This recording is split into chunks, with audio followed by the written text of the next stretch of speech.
Somewhere Wales, a free drive narrow gauge game set somewhere in Wales. Well, it's finally time. After nearly 4 years since the last one, I am finally going back to what started all my commentary videos. That's right, today I will be ranking all the engines of Somewhere Wales. Since the last video, a lot has changed. New engines have been added, old ones have been removed, models updated, and so much more. This video will be similar to my old ranking video and be my own personal opinions. This was originally going to be a more performance and detailed oriented ranking list, but I realized early on that it would be insanely hard to make, since if I were to purely go with performance, all the updated engines would be at the bottom of the list and all the unrebuilt ones would be at the top, and vice versa for detail. So I decided to scrap that list and go back to a more personal one. I'll rank all currently drivable engines in game. However, I will not be ranking locomotive variants like Stonemason or Legacy Elmira, but I will be mentioning them. Anyway, enough chit chat, let's get ranking.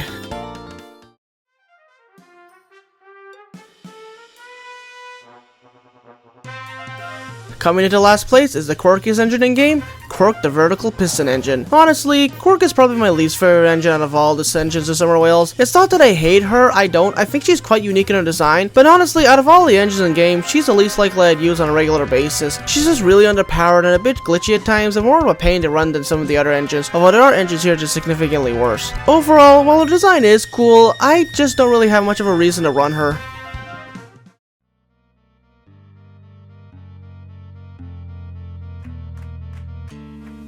Attempting to stop at number 17 is Dylan. Dylan has always been an engine that I just really don't care much to drive, if I'm gonna be honest. Back in the day, he ran pretty poorly and derailed a ton, but ever since his revamp, he's been doing a lot better, although his brakes are pretty much non-existent. Even with these, I just still really don't enjoy using them that much. First off, as I already mentioned, his brakes are pretty much non-existent, which when hauling a heavy train is pretty much a death sentence. Also, compared to some of the other revamped engine, he's insanely laggy due to his massive amount of detail, which can make taking long trains a pain, and his audio is a bit loud, so it makes hearing his music a bit difficult, but that's more of a minor issue. Although I really do like his new whistle a lot. Overall, while his rebuild massively improved him and he has a way better engine than his previous model, I personally would choose another engine over him if given the choice.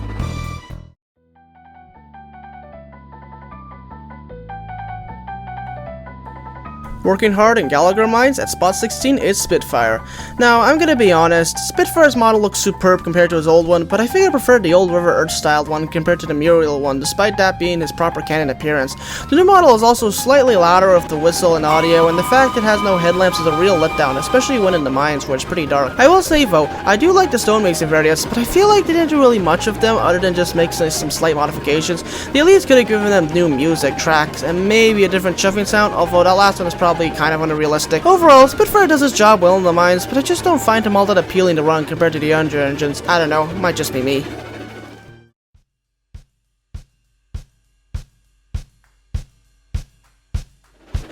Approaching spot 15 for the mines is everyone's favorite green 280 consolidation, Genevieve. Now, I'm just gonna say it, I prefer Game Test over Genevieve. If Game Test was still in game, he'd be much higher up on the list compared to Genevieve.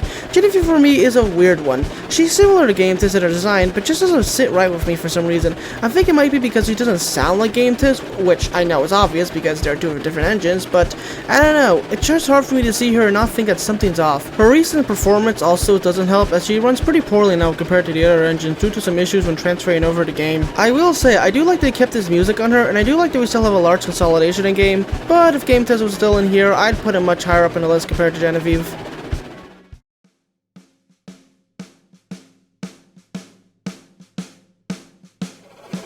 Hopping into spot 14 is Knickerbocker.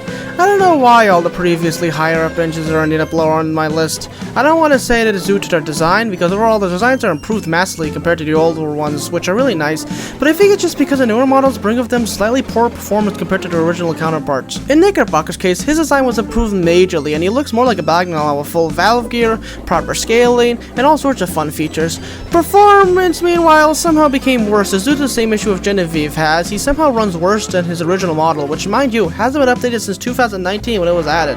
I know this is a temp bug, but I'm making this video now and I feel like I need to reflect on the current state of the game as it is now.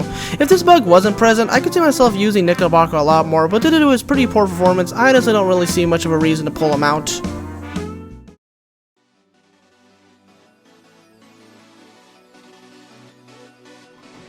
Chuffing into spot 13 is Big Iron. Since the last video, I guess my opinion on Big Iron has kinda fallen. His rebuild is really nice and I love that he has a full valve gear now, but besides that, I don't really like using him all that much. He's a bit weaker compared to his unrebuild version and a bit slower compared to last time, but I do like his music now.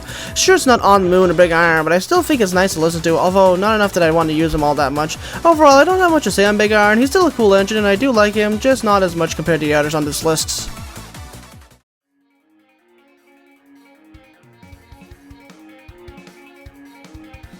Slowly shunting stock in a spot 12 is Saltine. Compared to Big Iron, I think I've grown to like her a bit more compared to last time. Before, she was a bit of a smaller engine, a fan favorite for sure, but I honestly didn't see much in her. Now, after a rebuild, I think she really stands out more compared to her old model. She sports full valve gear now and makes more sense design-wise than being a live steam cracker, and her music is still quite good keeping with the Touhou OST like last time. Saltine is a fun one to use once in a while, but it's kind of a pain to pull her out to do some quick shunting due to her slow acceleration speed, which is why she goes here at spot number 12.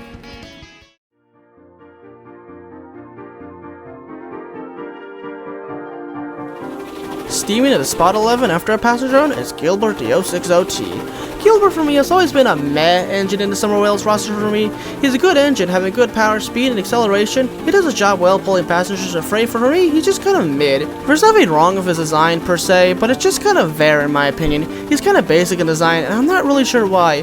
Overall, he's a perfectly fine engine who will take off from time to time, but he's just kind of meh for me.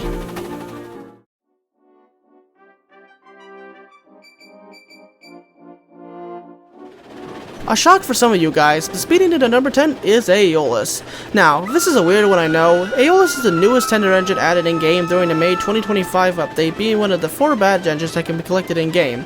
Being a previously set-dressing engine with no lore and only appearing as an admin engine from time to time, seeing Aeolus in-game was a huge shock for all of us that nobody was expecting. Aeolus is tied for the fastest engine in-game with Arworth, with both going 35 studs per second. Aeolus is also the only 242 in-game, which makes him quite special compared to the others. My only real gripe I have with him is that he's basically built off Elmira's model, keeping the same audio and music as Elmira, which I feel like is weird since he had an admin model beforehand that ran in game, so why not just reuse that one?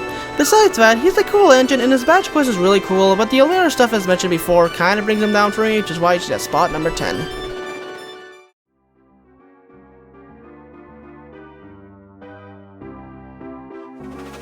Coming into number 9 is the biggest engine on the railway, Gareth the Goliath, or as everyone knows him as, Garry. Being a K1 Garrett, Garry is the biggest engine currently in game and the strongest.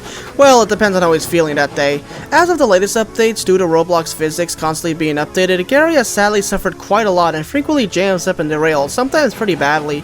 His music is still, however, fantastic and might be better than his original OST, but his poor performance is what has caused him to fall to number 9 for me.